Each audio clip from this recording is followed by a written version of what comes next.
Well, the time and place that Copeau lived in was primarily the 1900s in France. This included the First World War, which probably had most of an impact on his teachings, because he actually had to stop everything he was doing to join the war. He was born in 1879 and he died in 1949, so he actually lived through the Second World War as well.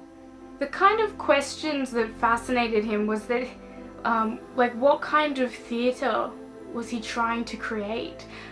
His aim wasn't to move towards a new theatre so much as to rediscover and reawaken a theatrical vitality that had been lost when which he referred to as cabotinage, which is a typical French word that translates roughly as ham acting.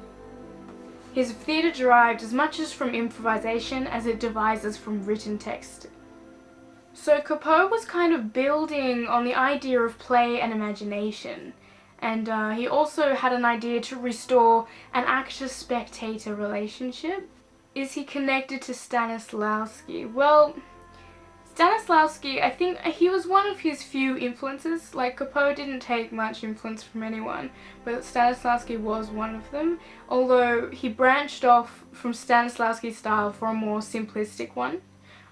For example, he went and saw one of Stanislavski's plays and was really enjoying the beginning, not knowing that the beginning had been in shambles, with, like, props weren't set up properly and the lighting wasn't working, like the whole audience were lit up and everything. But Copeau really liked that. He thought it made more focus on the actors and what was happening in the story rather than all the glitz and glamour that was supposed to surround it. Copeau's view on an actor-audience relationship was that the actors should be able to interact with the audience, you know, have direct contact, and he felt it made the audience feel closer to the action, involved and a part of it all. Copeau's key contributions to the acting world and the performing world was that, well, physical theatre was strongly contributed by Copeau. He delved really deeply into mask work, animal studying, improvisation, mime. They were all actually carried through to contemporary physical theatre that we actually see today. He used the animal mimicry to get away from the intellectualization of human emotion, and he felt that needed to be distanced from. And he also felt that it was very important to train the child and focus on their imaginative energies, because at the time they didn't have many children getting trained. It was more trained actors carrying on, and so now we see that everywhere with child schools for performing arts and things like that. So I think Copeau had a really good contribution to the entire performing industry. So with Nina Takes a Lover, now that's the scene we're looking at. It's quite a simple scene with John and Nina just having a chat in the bedroom about a couple of slides, and if Copeau was to have anything to do with it, I think he'd probably bring in more action. He'd feel like there wasn't enough physical movement, although he would definitely keep all of the text for sure. Maybe he would even give the characters more animalistic tendencies, like Nina could represent a nagging parrot or even a slinking sexy cat. He would also probably have a bare stage, like perhaps involving just a bed and a box of slides, or maybe even no slides, and just get the actors to mime it. How does he approach text? Well, he would probably say that it is the text and the words which count above it all. I actually think I have a quote of him saying those exact words. So text it was very important to him. He focused a lot on physical, but the actual text, and the written text, was very important. He'd say simple and imaginative, letting the actors be the keys to the communication.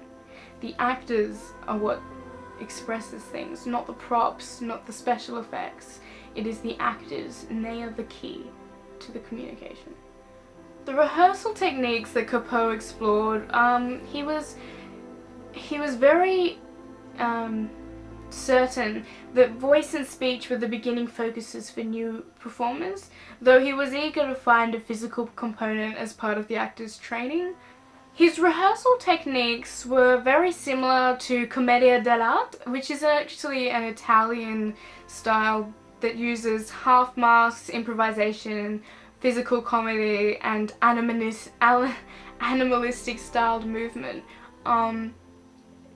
The characters in that are very defined though, and they're always the same, but the style that was the style of rehearsal is quite similar to Copeau's work.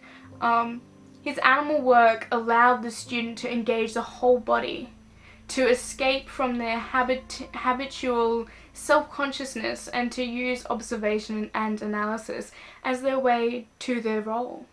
What would I try understanding his approach? Well, I would probably try a much more physical approach to things, only moving when that move was necessary to the story and to the scene. That's something he very much believed in.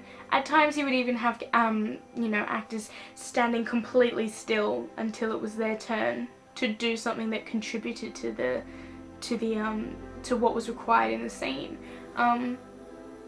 I would use a much more imaginative approach too. I would be thinking of all the possible angles which the text could be read, and I'd be trying them out. That's definitely something that he would have wanted. Copeau's contribution to acting really makes me feel like he's important as a practitioner because, well, even the French say he has been said to have had such an impact as a practitioner that the French theatre is supposedly divided into two time periods. One is before Copeau and after Copeau. Like, that must be a pretty big impact to have that said about you. He was one of the few practitioners that had a more relaxed approach on his training. He preferred the actors to play, to use their imaginations in order to allow for spontaneity without artificiality. He also taught many of France and Europe's leading practitioners, and he would often incorporate both classical and modern playwrights into his teachings, and even involved unknown playwrights in his work. So he was really just giving a broad spectrum of what he was performing, which was very good.